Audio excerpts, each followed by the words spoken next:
Ya, shalom sahabat-sahabatku. Akhir-akhir ini marak terjadinya beberapa kasus bunuh diri ya, khususnya di kalangan mahasiswa. Fenomena peningkatan angka bunuh diri termasuk di kalangan mahasiswa pada tahun 2023 sampai 2024. Nah, ini dapat dikaitkan dengan berbagai faktor, baik dari segi sosial, psikologis maupun spiritual. Dalam perspektif Kristen, minimal ada 6 hal yang perlu diperhatikan untuk memahami situasi ini secara lebih mendalam. Nah, apa saja itu? Yang pertama adalah tekanan hidup dan kehilangan pengharapan. Banyak mahasiswa menghadapi tekanan yang sangat besar seperti tuntutan akademis, masalah keuangan, tekanan sosial, dan ekspektasi diri yang berlebihan. Nah, semua ini dapat menyebabkan stres yang berlebihan yang berujung pada perasaan putus asa. Ketika seseorang kehilangan pengharapan, mereka bisa merasa bahwa bunuh diri adalah satu-satunya jalan keluar. Alkitab mengajarkan bahwa kehilangan pengharapan itu dapat mengakibatkan keputusasaan. Di dalam Amsal 13 ayat 12 dikatakan di sana apa? Harapan yang tertunda menyedihkan hati, tetapi keinginan yang terpenuhi adalah pohon kehidupan. Sahabat-sahabatku, ketika seseorang merasa harapannya tidak kunjung terwujud, hati mereka dapat menjadi sedih dan penuh keputusasaan.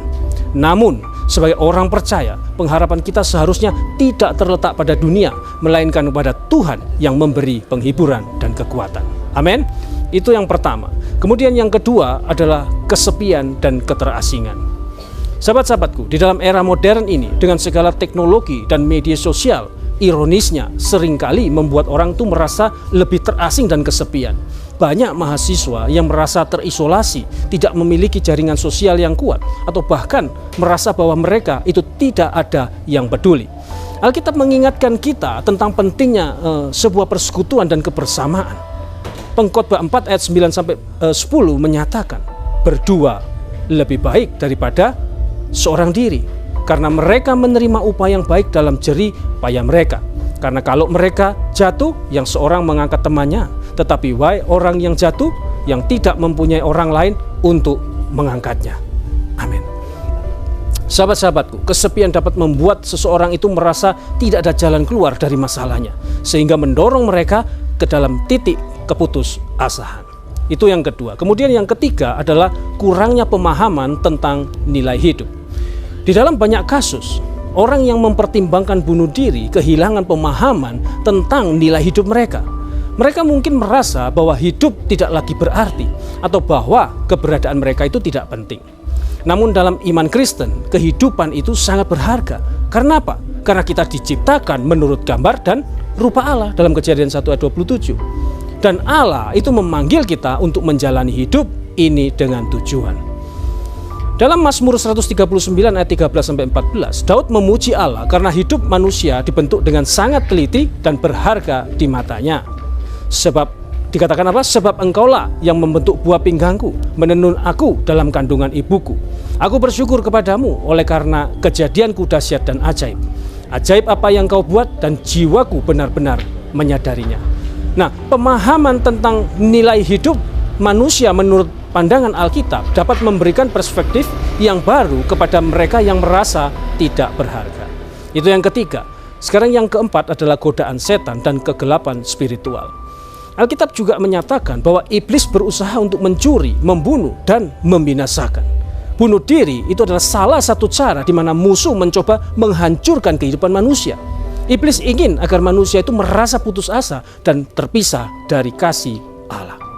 Yesus sendiri berkata di dalam Yohanes 10 ayat 10, dikatakan apa? Pencuri datang hanya untuk mencuri dan membunuh dan membinasakan.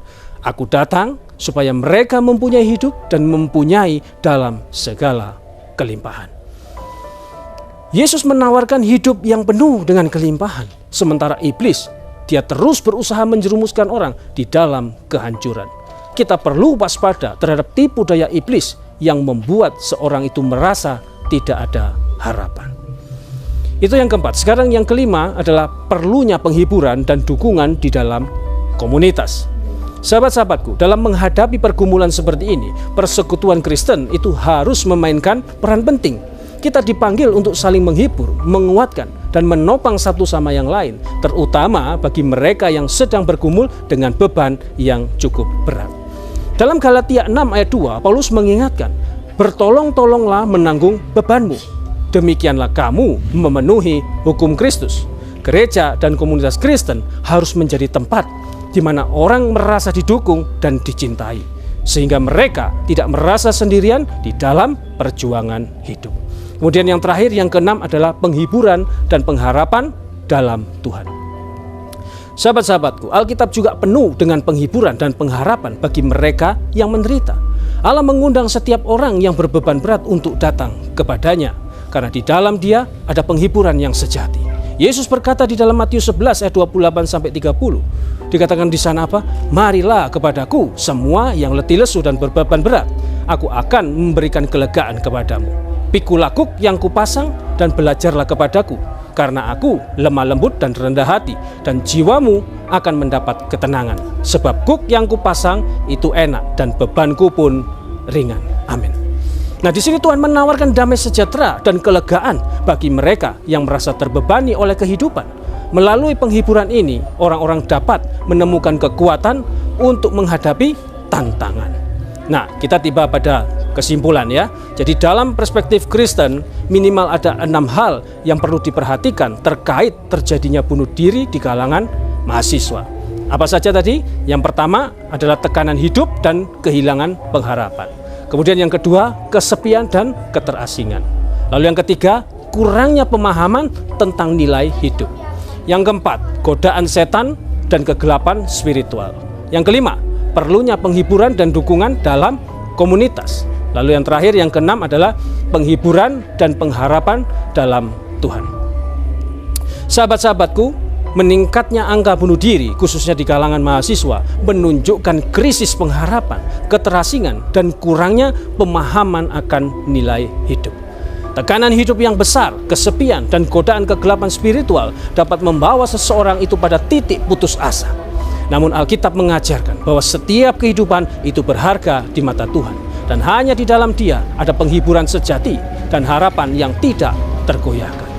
Nah, sebagai orang percaya, kita itu dipanggil untuk saling mendukung dan menjadi komunitas yang penuh kasih, menolong mereka yang berbeban berat, serta mengingatkan bahwa dalam Yesus itu ada kelimpahan hidup dan kelegaan bagi jiwa.